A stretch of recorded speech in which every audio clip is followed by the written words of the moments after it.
Defying a reputational crisis, Cadbury Salmonella. Why are customers willing to forgive and forget? Does admission of guilt affect a firm's reputational integrity? The answer is yes.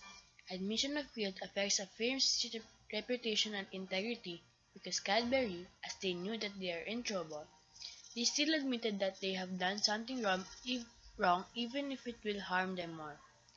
And as to that, people will intend to think that Cadbury really didn't mean to affect anyone's health. Either way, after the incident about the Salmonella scare, they stand for their being honest, although they must have remembered their integrity, having strong moral principles and moral uprightness before the incident so that any problem like Salmonella scare will not even occur.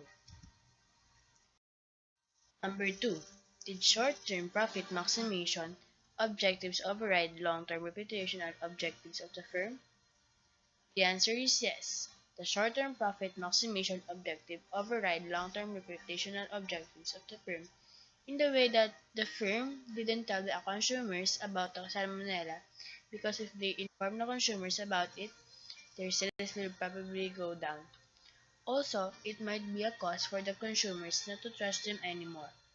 In addition, they also might not repurchase their products again because of the salmonella scare. 3. Did the positive brand equity and favorable reputation of Cadbury's insulate the firm from the full impact of a crisis? The answer is no.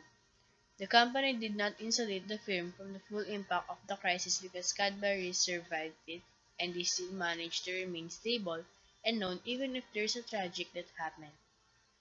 Some tendencies that would happen if other companies will face the tragic is that they would not be able to survive. But with Cadbury, they were able to sustain itself. Two factors that they have is that they have a strong bond and a powerful corporate social responsibilities. 4. Could others have survived such a scandal? The answer is there are three reasons that every large global corporation teeters on the edge of a reputational cliff. First, employees, consumers, shareholders, and other stakeholders are holding corporations to higher and higher standards. Second, there's a growing movement of socially conscious citizens, especially younger people who are deeply concerned that too many people are still living in unacceptable social economic conditions.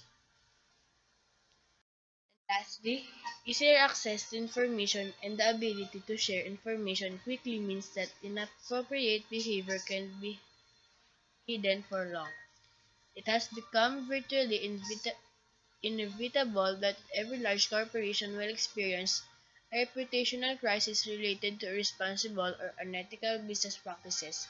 Yet it's not clear whether building a reserve of goodwill through corporate social responsibility activities will make things better or worse when the crisis hits.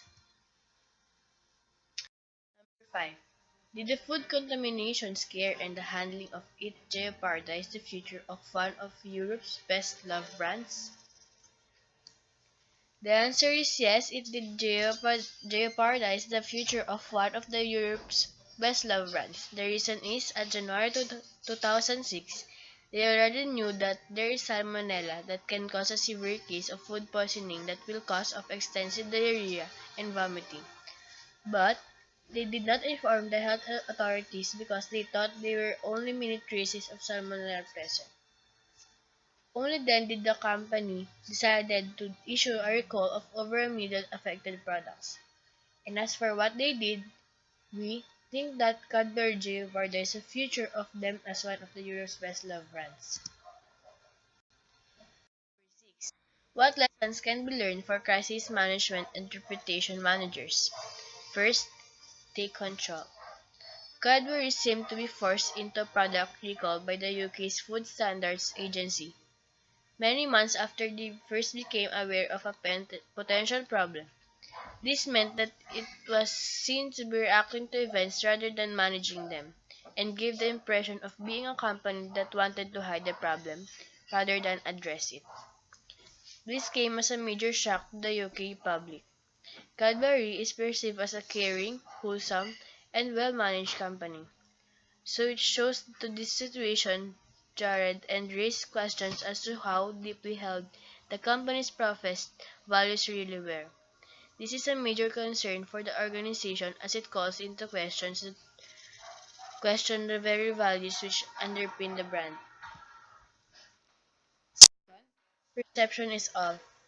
Cadbury judged that the contamination posed no threat to human health. National newspaper coverage in the UK today seems to confirm this. As a result, the organization may have felt justified in not proactively communicating or instigating a recall. Bad move. As the communicators know, all that matters is the public perception and the public mood. The subject of food safety is a burning issue in the UK right now, and Cadbury should have factored this into decision making. A better strategy might have been to take decisive action that would have created the perception of Cadbury as well as manage a well-organized company and, crucially, one that put the health and safety of its customers above all considerations. Finally, communicate proactively. Not communicating meant that information vacuum was filled by third parties, potentially people and organizations that did not have Cadbury's best interests at heart. If Cadbury had communicated proactively and early, it could have set the agenda, the messages, and the timing for this issue. End of presentation. Thank you.